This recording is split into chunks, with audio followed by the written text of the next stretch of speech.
Assalamualaikum warahmatullahi wabarakatuh. Salam sejahtera untuk kita semua. Di sini saya akan mempresentasikan tentang penelitian pada pemanfaatan minyak jelantah untuk oli mesin kendaraan bermotor untuk memenuhi mata kuliah ilmu hayati dengan Ibu dosen Ibu Sinta Restu Asih. Latar belakang pada penelitian ini tentang minimnya pengetahuan pemanfaatan minyak jelantah oleh masyarakat membuat melimpahnya limbah minyak jelantah. Namun jika masyarakat bisa melihat peluang dari pemanfaatan limbah minyak jelantah tersebut dapat mengurangi dampak kerusakan lingkungan. Minyak jelantah dapat dimanfaatkan dengan berbagai hal yang berguna bagi kehidupan sehari-hari. Minyak jelantah digunakan kembali atau dimanfaatkan sebagai sabun mandi yang berbau wangi, pembersih lantai. Bisa juga dibuat menjadi bahan bakar alternatif, yaitu biodiesel, dan digunakan sebagai oli kendaraan bermotor. Tujuan penelitian ini yang pertama untuk mengetahui kelayakan pemanfaatan minyak jelantah sebagai oli kendaraan bermotor yang memenuhi standar kelayakan Viscosity. Yang kedua, untuk mengetahui kelayakan pemanfaatan minyak jelantah sebagai oli kendaraan bermotor yang memenuhi standar kelayakan density. Yang ketiga, untuk mengetahui kelayakan pemanfaatan minyak jelantah sebagai oli kendaraan bermotor yang memenuhi standar kelayakan flashpoint. Manfaat dari penelitian ini adalah dapat digunakan sebagai acuan untuk teori baru mengenai pemanfaatan minyak jelantah. Selain itu juga digunakan sebagai pengembangan ilmu mengenai pemanfaatan minyak jelantah. Lingkungan hidup dapat dilakukan dengan memanfaatkan bahan yang sudah tidak terpakai, dijadikan bahan yang bermanfaat lagi bagi kehidupan, memberikan wawasan yang lebih luas mengenai bahan bakar yang dapat diperbarui. Selanjutnya, jika hasil dari pemanfaatan limbah minyak jelantah ini memenuhi standar kelayakan yang terdapat pada pelumas kendaraan bermotor, maka akan mengurangi tingginya limbah tersebut. Untuk itu, hasil dari penelitian ini bisa digunakan untuk masyarakat yang luas atau dipublikasikan. Selanjutnya, masuk ke bab 2. Kajian teori. Yang pertama, minyak goreng. Minyak goreng dalam penelitian ini merupakan bahan utama yang digunakan untuk pembuatan oli kendaraan bermotor. Yang tentunya minyak goreng ini setelah digunakan untuk melakukan penggorengan, hasil dari penggorengan akan menghasilkan sebuah limbah, yaitu limbah minyak jelantah. Oleh karena itu akan dijabarkan mengenai minyak goreng. Minyak goreng adalah minyak yang berasal dari lemak tumbuhan atau hewan yang dimurnikan dan berbentuk cair dalam suhu kamar dan biasanya digunakan untuk menggoreng bahan makanan. Minyak goreng berfungsi sebagai pengantar panas, penambah rasa gurih, dan penambah nilai kalori bahan pangan. Minyak goreng dapat diklasifikasikan ke dalam beberapa golongan, yaitu yang pertama berdasarkan sifat fisiknya dapat diklasifikasikan minyak tidak mengering atau non-drying oil. Tipe minyak zaitun yaitu minyak zaitun, minyak buah persik, dan minyak kacang. Selanjutnya tipe minyak hewani yaitu minyak babi, minyak ikan paus, salmon, sarden, dan ikan lumba-lumba. Minyak nabati setengah mengering atau semi-drying oil. Misalnya minyak biji kapas, minyak biji bunga matahari, kapok, gandum, jagung, dan arjen. Minyak nabati mengering, misalnya minyak kacang kedelai, biji karet, safflower, argemon, hemp, walnut, biji karet, linseed, dan cannelled. Selanjutnya berdasarkan sumbernya dari tanaman diklasifikasikan. Yang pertama biji-bijian palawija, yaitu minyak jagung, biji kapas, kacang, wijen, kedelai, dan bunga matahari. Selanjutnya kulit buah tanaman tahunan, yaitu minyak zaitun dan kelapa sawit. Selanjutnya biji-bijian dari tanaman tahunan, yaitu kelapa coklat sawit. Berdasarkan ada atau tidaknya ikatan ganda dalam struktur molekulnya, yakni minyak dengan asam lemak jenuh. Asam lemak jenuh antara lain terdapat pada air susu ibu, asam laurat, dan minyak kelapa. Sifatnya stabil dan tidak mudah bereaksi atau berubah menjadi asam lemak jenis lain. Minyak dengan asam lemak tak jenuh tunggal atau monounsaturated fatty acids, atau bisa disingkat dengan MUFA, maupun majemuk. Asam lemak tak jenuh memiliki ikatan atom karbon rangkap yang mudah terurai dan bereaksi dengan senyawa lain sampai mendapatkan komposisi yang stabil berupa asam lemak jenuh. Semakin banyak jumlah ikatan rangkap itu, polyunsaturated, semakin mudah bereaksi atau berubah minyak tersebut. Selanjutnya, minyak dengan asam lemak trans atau trans fatty acid. Asam lemak trans banyak terdapat pada lemak hewan, margarin, mentega, minyak terhidrogenasi, dan terbentuk dari proses penggorengan. Lemak trans meningkatkan kadar kolesterol jahat, menurunkan kadar kolesterol baik, dan menyebabkan bayi-bayi lahir prematur. Sifat-sifat minyak goreng dibagi ke sifat fisik dan sifat kimia, yakni untuk yang sifat fisik, warna terdiri dari dua golongan. Golongan pertama yaitu zat warna alamiah, yaitu secara alamiah terdapat dalam bahan yang mengandung minyak dan ikut terekstrak bersama minyak pada proses ekstraksi. Zat warna tersebut antara lain karoten berwarna kuning, xanthofil berwarna kuning kecoklatan, klorofil berwarna kehijauan, dan antosianin berwarna kemerahan. Golongan kedua yaitu zat warna dari hasil degradasi zat warna alamiah, yaitu warna gelap disebabkan oleh proses oksidasi terhadap tokoferol atau vitamin E. Berwarna coklat disebabkan oleh bahan untuk membuat minyak yang telah busuk atau rusak. Warna kuning umumnya terjadi pada minyak tidak jenuh. Odor dan flavor terdapat secara alami dalam minyak dan juga terjadi karena pembentukan asam-asam yang berantai sangat pendek. Kelarutan minyak tidak larut dalam air kecuali minyak jarak atau castor oil, dan minyak sedikit larut dalam alkohol etil ether karbon disulfide. Titik cair dan polimorfisme. Minyak tidak mencair dengan tepat pada suatu nilai temperatur tertentu. Polimorfisme adalah keadaan di mana terdapat lebih dari satu bentuk kristal. Titik didih atau boiling point.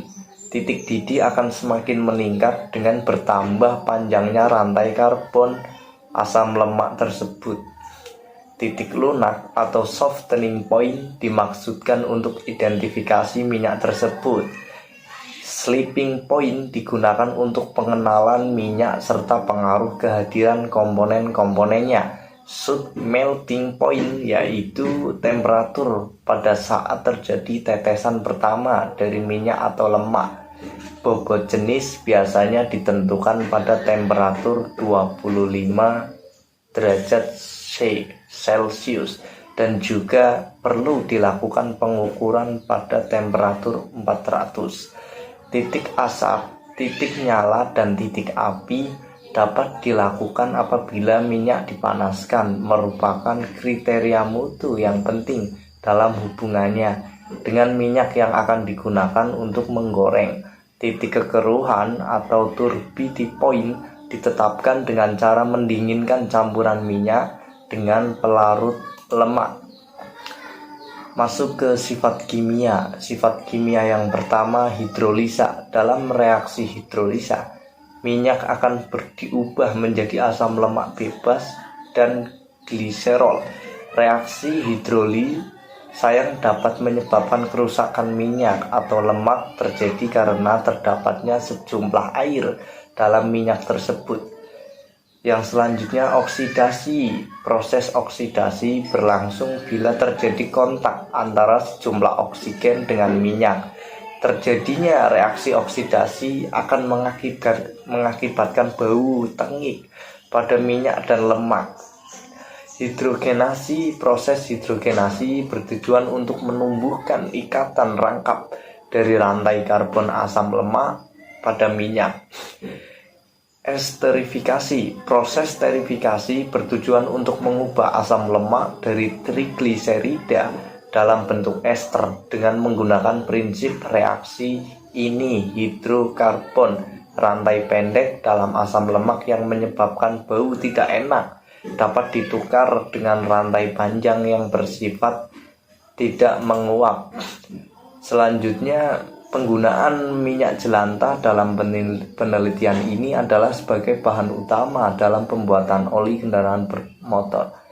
Minyak jelantah adalah minyak yang telah digunakan lebih dari 2 atau 3 kali penggorengan dan dikategorikan sebagai limbah karena dapat merusak lingkungan dan dapat menimbulkan sejumlah penyakit. Sebuah penelitian menyimpulkan bahwa orang-orang yang memasak dan mengonsumsi makanan yang digoreng dengan minyak jelantah lebih beresiko mengidap tekanan darah tinggi dibandingkan dengan mereka yang sering mengganti minyak gorengnya untuk memasak. Bila ditinjau dari komposisi kimianya, minyak jelantah mengandung senyawa-senyawa bersifat karsinogenik yang terjadi selama proses penggorengan. Jadi jelas bahwa pemakaian minyak jelantah yang berkelanjutan dapat merusakkan kesehatan usia karena mengandung senyawa-senyawa karsinogen, dan akibat selanjutnya dapat mengurangi kecerdasan generasi berikutnya. Penggunaan minyak jelantah yang sudah berulang kali mengandung zat radikal bebas yang bersifat karsinogenik seperti peroksida, epioksida, dan lain sebagainya. Pada percobaan terhadap binatang, konsumsi makanan yang kaya akan gugus peroksida menimbulkan kankerus. Komposisi dan kandungan minyak goreng bekas atau minyak jelantah. Minyak goreng bekas adalah minyak makan nabati yang telah digunakan untuk menggoreng dan biasanya dibuat setelah warna minyak berubah menjadi coklat tua. Proses pemanasan selama minyak digunakan merubah sifat fisika kimia minyak. Pemanasan dapat mempercepat hidrolisis trigliserida dan meningkatkan kandungan asam lemak bebas FFI di dalam minyak. Kandungan FFI dan air di dalam minyak bekas berdampak negatif terhadap reaksi transesterifikasi karena metilestran dan gliesol menjadi susah untuk dipisahkan. Minyak goreng bekas lebih kental dibandingkan dengan minyak segar disebabkan oleh pembentukan dimer dan polimer asam dan gliserid di dalam minyak goreng bekas.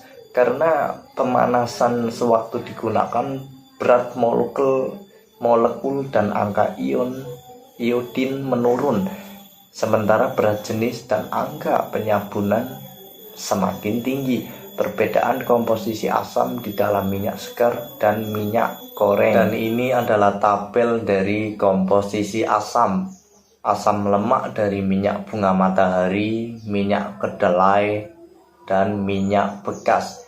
Yang mana asam lemak dari laurik, miristik, palmitik, palmitoleik, searik, oleik, linoleik, linoneik, arasidik, gidoleik, bahenik. Selanjutnya arang aktif.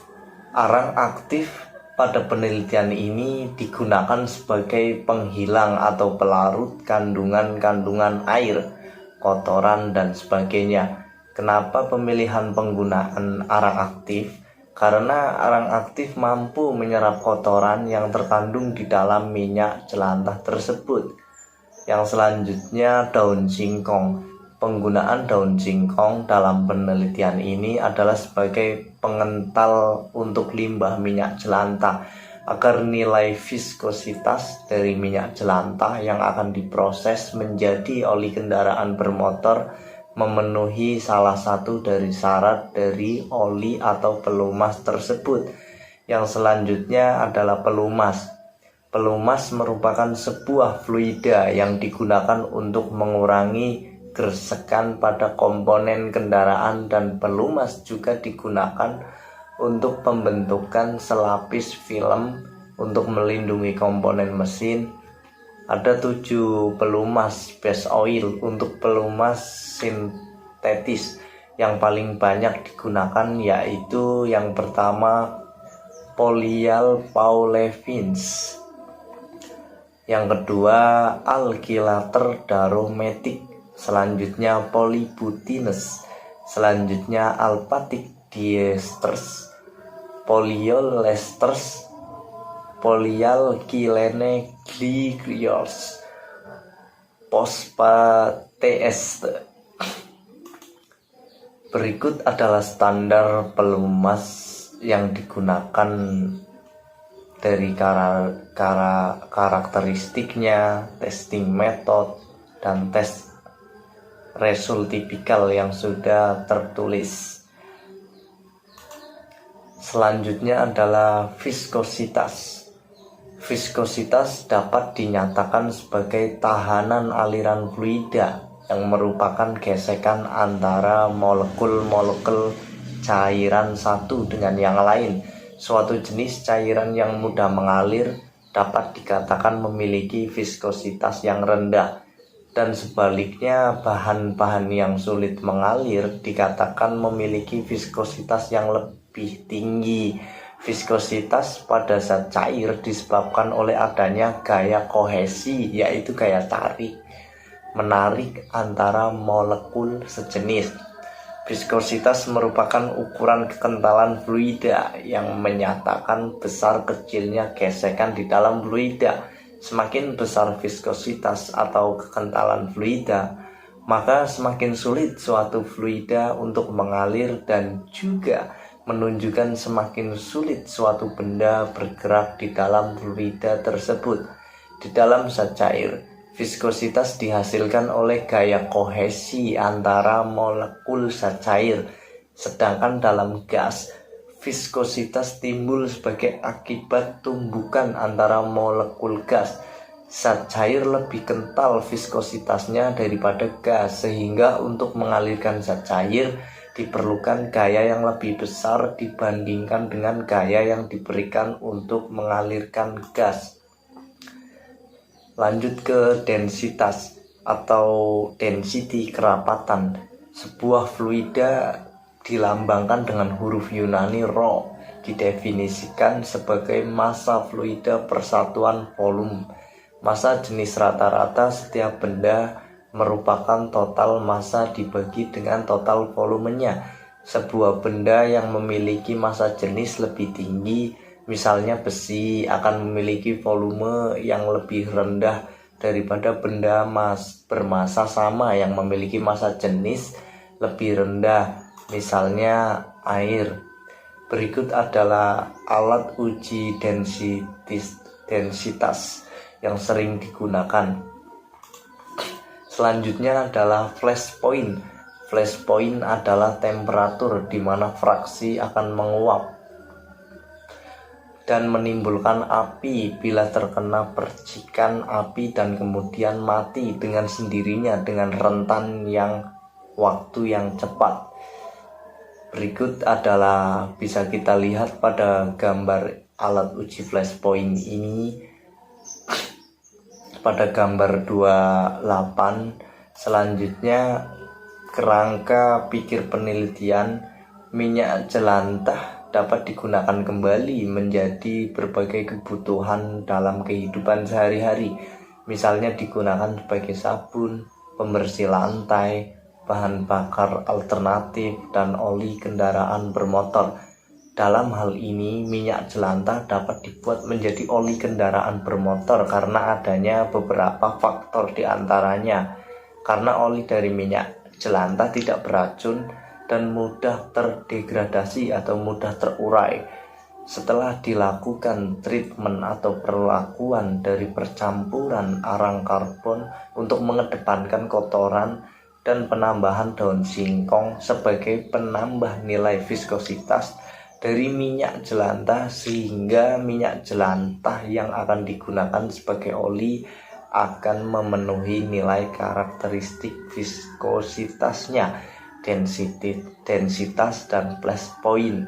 Selain itu, oli dari minyak jelantah juga mempunyai beberapa sifat setelah dilakukan perlakuan. Di antaranya memiliki sifat pelumas yang lebih baik karena struktur molekulnya lebih polar sehingga lebih menempel pada permukaan.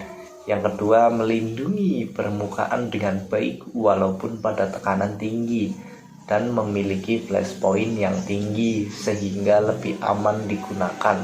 Indeks viskositas yang tinggi, viskositasnya tidak perlu berubah banyak seperti pelumas mineral terhadap perubahan temperatur. Yang terakhir, memiliki volatilitas yang rendah sehingga tidak mudah menguap. Masuk ke hipotesis. Berdasarkan kerangka berpikir, maka hipotesis pada penelitian ini adalah H. Minyak jelantah yang dimanfaatkan oleh kendaraan bermotor adalah layak jika ditinjau viskositas, densitas, dan flash point. Yang terakhir adalah kesimpulan. Berdasarkan hasil penelitian dan pembahasan secara umum, minyak pelumas hasil pengujian mendekati dengan pelumas SAE 20W sampai 40 yang dapat digunakan pada kendaraan bermotor. Detail kesimpulan hasil penelitian. Yang pertama, nilai densitas atau massa jenis pada penelitian ini dihasilkan yang paling mendekati dengan karakteristik SAE 10W40 sebesar 0,8313 gram atau mili. Nilai viskositas kekentalan pada penelitian ini dihasilkan yang paling mendekati dengan karakteristik SAE 10W40 sebesar 66,690. Yang selanjutnya, nilai flash point atau titik nyala pada penelitian ini dihasilkan yang paling mendekati dengan karakteristik SAE 10W40 sebesar 221,5C. Saran berdasarkan hasil penelitian dan percobaan yang telah dilakukan, penulis memberikan saran bahwa perlu menambahkan daun singkong ke dalam percobaan agar dihasilkan nilai yang maksimal, dan perlu dilakukan penelitian lebih lanjut untuk mengetahui uji performa menggunakan pelumas yang dihasilkan. Penelitian selanjutnya untuk dilakukan perhitungan dari segi ekonomis agar diketahui efektivitas penggunaan minyak jelantah sebagai oli mesin. Berikut hasil dari penelitian pada pemanfaatan minyak jelantah untuk mesin kendaraan bermotor dari saya. Semoga bermanfaat. Bila ada kesalahan atau pengucapan yang salah, tolong atau mohon dimaafkan. Terima kasih. Wassalamualaikum warahmatullahi wabarakatuh.